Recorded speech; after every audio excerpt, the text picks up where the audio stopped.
Teachers HSSC यानी higher school secondary school certificate यानी inter के जो स्टूडेंट्स होते हैं फर्स्ट ईयर सेकेंड ईयर के, और SSC यानी 9-10 के जो स्टूडेंट्स होते हैं उनके लिए टीचर्स यहाँ पर रिक्वायर्ड हैं। बिस्मिल्लाहिर्रहमानिर्रहीम, अस्सलाम वालेकुम जी, welcome to another video. I hope you are doing well. So आज की इस वीडियो में मैं आपसे जो new teaching jobs subject specialist SSC और HSSC and plus O levels और A लेवल्स की जितनी भी टीचर्स की यहाँ पर जॉब्स अनाउंस हुई हैं, ठीक है, उस हवाले से जितनी डिटेल्स हैं वो आज की इस वीडियो में मैं आपसे शेयर करूँगा। और उसके अलावा यहाँ पर आप ये देख सकते हैं क्रिएट अ प्रोफेशनल CV। काफ़ी सारे कैंडिडेट्स अक्सर CV रेज्यूम के हवाले से पूछते रहते हैं, तो मैं जो रेज्यूम है वो भी बनाता हूँ। तो उसमें जो पाकिस्तानी जो हमारा फॉर्मेट है CV का वो भी, एंड प्लस जो इंटरनेशनल फॉर्मेट की जो CV होती है, यूरोपियन फॉर्मेट पे जो CV होती है वो भी मैं बनाता हूँ। तो अगर आपको वो सर्विसेज भी चाहिए हो तो आप सिंपली कमेंट करेंगे, मैं अपना व्हाट्सएप नंबर आपसे शेयर कर दूँगा, देन आप वो सर्विसेज भी ले सकते हैं, ठीक है। सो सबसे पहले इन टीचिंग जॉब्स के हवाले से यहाँ पर जो डिटेल्स हैं वो मैं आपसे शेयर कर देता हूँ, और मैं आपको डायरेक्टली जो नीचे इसका जो ऑफिशियल एडवर्टाइजमेंट है वो आपसे शेयर करता हूँ, ठीक है। और इसका लिंक भी मैं डिस्क्रिप्शन में डाल दूँगा, और आप ताकि इस पेज पे डायरेक्टली आ जाएं और आप इस एडवर्टाइजमेंट को ख़ुद भी वॉच कर लें। अच्छा, सबसे पहले मैं आपको ये बता दूँ, क्योंकि अक्सर कैंडिडेट्स जो हैं वो प्रोविंस के हवाले से पूछते हैं, ठीक है। तो इसमें क्योंकि ये army public school and colleges ये है जी रावलपिंडी में, ठीक है। तो इसमें रावलपिंडी और इस्लामाबाद के जितने कैंडिडेट्स हैं वो तो एलिजिबल हैं, दोनों अप्लाई कर सकते हैं, मेल एंड फीमेल, ठीक है। बट अगर रावलपिंडी और इस्लामाबाद में कोई और प्रोविंस के लोग, क्योंकि यहाँ पर काफ़ी सारी यूनिवर्सिटीज़ हैं इस्लामाबाद और पिंडी में, ठीक है, और मोस्टली ऐसे कैंडिडेट्स हैं जो पेशावर, KP, सिंध, मतलब जो बैकवर्ड एरियाज़ हैं वहाँ से यहाँ पर स्टडीज़ के लिए आते हैं, और फिर यहाँ पर जो हॉस्टल्स हैं वहाँ पर भी रिहाइश अपनी रखते हैं, ठीक है। तो उसके बाद वो टीचिंग जॉब्स के हवाले से देखते होते हैं कि हमें कोई मिल जाए। तो वो तमाम कैंडिडेट्स उनके पास गो के डोमिसाइल बलोचिस्तान, पेशावर, KP, सिंध जो भी हो डोमिसाइल, वो भी एलिजिबल हैं, वो अप्लाई कर सकते हैं अगर वो पिंडी और इस्लामाबाद में रहते हैं तो, ठीक है। अच्छा, अब यहाँ पर काफ़ी सारी टीचिंग जॉब्स हैं जिसमें सेक्शन हेड है, एकेडमिक कोऑर्डिनेटर है, इमोशनल हेल्थ काउंसलर है, QAC हेड है, फिर एसोसिएट, फिर कोऑर्डिनेटर, फिर उसके बाद all subject grade early years to 8 class, फिर उसके बाद टीचर्स जो O लेवल के हैं वो तमाम सब्जेक्ट्स के, फिर टीचर्स HSSC और SSC तमाम सब्जेक्ट के। तो काफ़ी सारी यहाँ पर जॉब्स हैं, और ये भी बता दूँ कि ये परमानेंट है, ठीक है, ये परमानेंट है, कॉन्ट्रैक्ट पर नहीं है। अच्छा, इसमें जो सेक्शन हेड है, सबसे पहले इसके हवाले से डिटेल्स शेयर कर दूं कि मिनिमम आपके पास मास्टर्स होना चाहिए, ठीक है, और जो प्रोफेशनल क्वालिफिकेशन जिसमें आपकी BEd और MAd आता है, ठीक है, वो भी आपके पास होनी चाहिए, और ये कॉन्ट्रैक्ट पर है। बाकी जो नीचे टीचिंग जॉब्स हैं वो सारी परमानेंट होंगी, और इसमें आपके पास जो एक्सपीरियंस रिक्वायर्ड है वो उनको मिनिमम आपके पास 5 साल का मल्टीपल 5 ईयर्स का आपके पास एक्सपीरियंस होना चाहिए प्री स्कूल टीचिंग का, ठीक है, और मल्टीस्टडी डिप्लोमा भी होना चाहिए।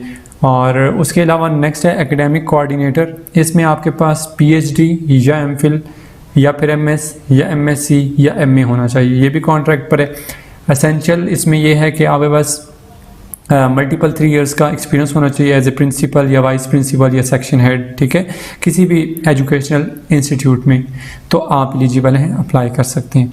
फिर नेक्स्ट 3rd नंबर पर है जी इमोशनल हेल्थ काउंसलर। इसमें मास्टर्स आपके पास साइकोलॉजी में होना चाहिए या चाइल्ड डेवलपमेंट में होना चाहिए, ये भी कॉन्ट्रैक्चुअल है, और 2 साल मल्टीपल आपका एक्सपीरियंस होना चाहिए, ठीक है, तो आप एलिजिबल अप्लाई कर सकते हैं।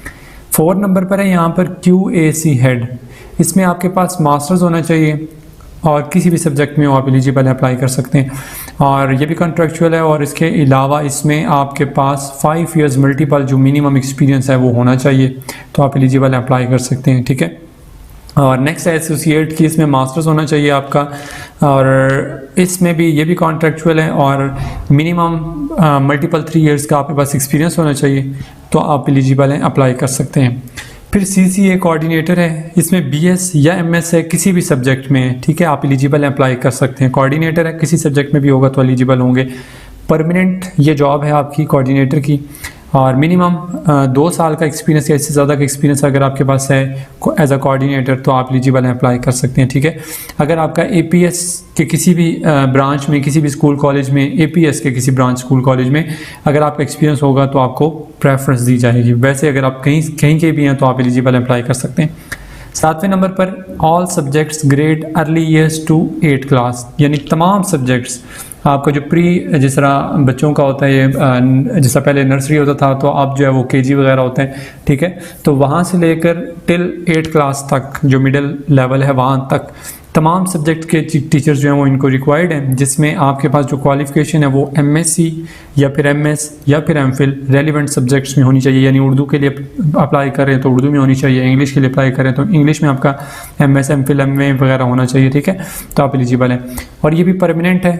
5 साल का आपके पास एक्सपीरियंस होना चाहिए, टीचिंग एक्सपीरियंस, और आप एलिजिबल हैं, अप्लाई कर सकते हैं। और एक और बात बता दूं कि अगर आपके पास सपोज कि जैसे यहाँ 5 साल का मल्टीपल एक्सपीरियंस लिखे हुए हैं बट आपके पास 5 साल का टीचिंग एक्सपीरियंस नहीं है, थोड़ा सा कम है, ठीक है, 1-2 साल का भी है, इवन के फ्रेश भी है, तो भी आप अप्लाई कर दीजिएगा, क्योंकि यहाँ पर आपने कोई पैसे तो जमा करवाने नहीं है इनको। एप्लीकेशन तो आप सबमिट करवाएंगे बट एप्लीकेशन में आपने जिस एप्लीकेशन में आपने अगर पैसे वगैरह मतलब आपने उनकी फ़ी वगैरह सबमिट ना करवानी हो तो उसमें अप्लाई कर दिया करें, ठीक है। सम टाइम ऐसा होता है कि जो एक्सपीरियंस कैंडिडेट्स हैं वो अप्लाई नहीं करते, तो फिर वो फ्रेश जो कैंडिडेट्स होते हैं जिनके पास कम एक्सपीरियंस होता है उन्हीं को कंसिडर कर लेते हैं, ठीक है। तो जहाँ पर ये लिखा हो कि फ़ीस भी सबमिट करवानी है तो बेशक वहाँ पर ना करें आप अप्लाई, बट यहाँ पर फ़ीस वगैरह को कोई सीन नहीं है, जस्ट आपने ऐसी ऑनलाइन या मैनुअली मैं आपको बता देता हूँ वो भी कैसे अप्लाई करना है। तो फ़ीस नहीं सबमिट करवानी, तो इसलिए अगर आपके पास कम एक्सपीरियंस भी होगा तो भी अप्लाई कर दीजिएगा मेरे कहने पर। फिर उसके बाद 8वें नंबर पर है जी टीचर्स ओ लेवल्स। अब ओ लेवल के जितने टीचर्स हैं यानी जो कैम्ब्रिज बेस्ड होते हैं, और इसमें जो है English, physics, bio, Pakistan studies, इस्लामियात, math, accounting, chemistry, economics, business studies, यानी तमाम सब्जेक्ट्स के टीचर इनको रिक्वायर्ड है। इसमें आपके पास एमएससी रेलिवेंट सब्जेक्ट में होना चाहिए, या एमएस रेलिवेंट सब्जेक्ट में हो, या एमफिल रेलिवेंट सब्जेक्ट में हो, या इवन के बीएसपी रेलिवेंट सब्जेक्ट में हो, या एमए रेलिवेंट सब्जेक्ट में हो, तो आप एलिजिबल हैं, अप्लाई कर सकते हैं। परमानेंट जॉब है, ये भी ज़रूर अप्लाई कीजिएगा। 5 साल का आपके पास एक्सपीरियंस होना चाहिए, कैम्ब्रिज इंटरनेशनल एक्सपीरियंस जो होता है, ठीक है, कैम्ब्रिज का OA लेवल्स वाला। और अगर आपने APS में पहले कहीं किसी भी ब्रांच में पढ़ाया है तो आपको प्रेफरेंस दी जाएगी, आप ज़रूर अप्लाई कीजिएगा। फिर नेक्स्ट 9वें नंबर पर है जी, उसमें आपके पास इंग्लिश, उर्दू, इस्लामियात, maths, chemistry, bio, physics, computer, Pakistan, यानी कि तमाम सब्जेक्ट्स के टीचर इनको रिक्वायर्ड हैं, ठीक है। SSC और HSSC के भी, इसमें भी आपके पास रेलिवेंट सब्जेक्ट में MS, MSc, MPhil या PhD या फिर BS या फिर MA कुछ भी है, आप एलिजिबल हैं, अप्लाई कर सकते हैं। परमानेंट ये भी जॉब है आपकी, मिनिमम 5 इयर्स मल्टीपल एक्सपीरियंस अगर आपके पास है तो आप एलिजिबल हैं, अप्लाई कर सकते हैं, ठीक है। आपका जो एक्सपीरियंस है यहाँ पर जो सेकेंडरी क्लासेस का यानी बोर्ड की क्लासेस का जो एक्सपीरियंस है वो काउंट होगा यहाँ पर लाजमी। और अगर आपने किसी APS स्कूल कॉलेज में पहले पढ़ाया है तो वो उन तमाम कैंडिडेट्स को प्रेफर्ड किया जाएगा। मगर अगेन यही कह दूं कि अगर आपने नहीं भी किसी APS के स्कूल कॉलेज में नहीं पढ़ाया तो कोई इशू नहीं है, किसी प्राइवेट स्कूल में पढ़ाया है, कॉलेज में पढ़ाया है, तब भी आप अप्लाई कीजिएगा। अगर कहीं पर भी नहीं पढ़ाया, आप बिल्कुल फ्रेश हैं, तब भी अप्लाई कीजिएगा, क्योंकि यहाँ पर आपने कोई फ़ी वगैरह सबमिट नहीं करवानी, ठीक है। अब टर्म्स एंड कंडीशन में पहले यहाँ पर इन्होंने अजीब सी कंडीशन रखी है, only HEC verified degrees will be acceptable, ठीक है। अब इतनी जल्दी तो HEC की डिग्रीज वेरीफाई होती कोई नहीं, अगर क्योंकि मोस्टली कैंडिडेट्स नहीं करवाते, बहुत रेयर ऐसे हैं केसेस जिन्होंने करवाई होंगी वेरीफाई अपनी डिग्रीज HEC से। अगर आपकी नहीं भी हैं तो आप फिर भी अप्लाई कर दीजिएगा। अगर वो आपका इंटरव्यू जब करते हैं, ठीक है, तो उसमें आप उनसे ये रिक्वेस्ट कर सकते हैं, ठीक है, ये आपको वो देते भी हैं मतलब टाइम, कि आप उनसे ये कह सकते हैं कि हम अपना मतलब ये प्रोसीजर कर लेते हैं तो आपको हम प्रोवाइड कर देंगे विद इन 15 डेज और समथिंग, कुछ भी इस तरह का कह देंगे, क्योंकि इससे पहले तो पॉसिबल नहीं है। इसमें अप्लाई करने की जो लास्ट डेट है वो 30 नवंबर है, ठीक है। और सिंपली आपने इसमें या तो ऑनलाइन एप्लीकेशन भी सबमिट करवा सकते हैं, ये पोर्टल दिया हुआ है www.apspasban.edu.pk/registration, ये मैंने ओपन भी किया हुआ है इसका लिंक, ठीक है। ये अप्लाई फॉर द पोस्ट, तो अगर अप्लाई करना चाहेंगे तो आप इसके थ्रू अप्लाई कर सकते हैं। अगर आपने हमारे थ्रू सर्विस लेनी है, अगर आप हमारे थ्रू अप्लाई करना चाहते हैं तो मैं 400 में एप्लीकेशन जो है वो सबमिट करवाता हूं, तो आप मुझे इसके लिए कमेंट कर सकते हैं, मैं अपना व्हाट्सएप नंबर आपसे शेयर करूंगा, तो आप मुझसे अपनी एप्लीकेशन जो है वो सबमिट करवा सकते हैं। अदरवाइज़ इसमें एक और सेकंड ऑप्शन ये भी है कि आप जो है वो रेज्यूम जो अपनी है जो CV है वो भी आप सेंड कर सकते हैं apspasban.edu.pk, यानी कि ये उनका ईमेल एड्रेस है, इस पर भी आप अपनी रेज्यूम जो है वो सेंड कर सकते हैं।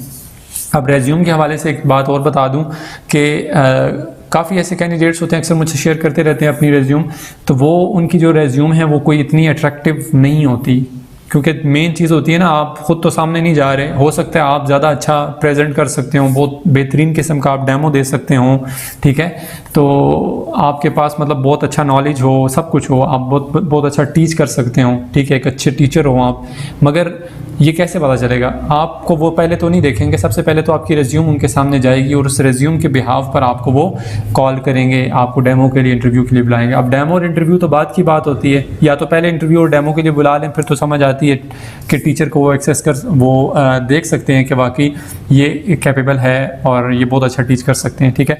मगर आपकी रेज्यूम को पहले देखा जाता है, तो आप अपनी रेज्यूम को पहले इतना अच्छा बनाएं, इतना अट्रैक्टिव बनाएं कि जिस बंदे के सामने, जिस एम्प्लॉयर के सामने आपकी रेज्यूम जाए तो वो देखते साथ ही विद इन मिनट वो जो है वो आपको कॉल, और मतलब वो आपको इंटरव्यू की कॉल या डेमो की कॉल करने में मतलब मजबूर हो जाए कि आपको ज़रूर कॉल करनी है, मतलब इतनी अट्रैक्टिव होनी चाहिए।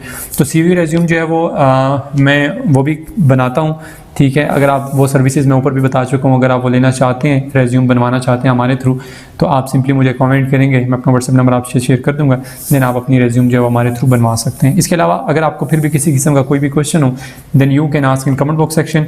नेक्स्ट वीडियो तक के लिए अपना बहुत सारा ख्याल रखिएगा और दुआओं में याद रखिएगा। अल्लाह हाफिज़।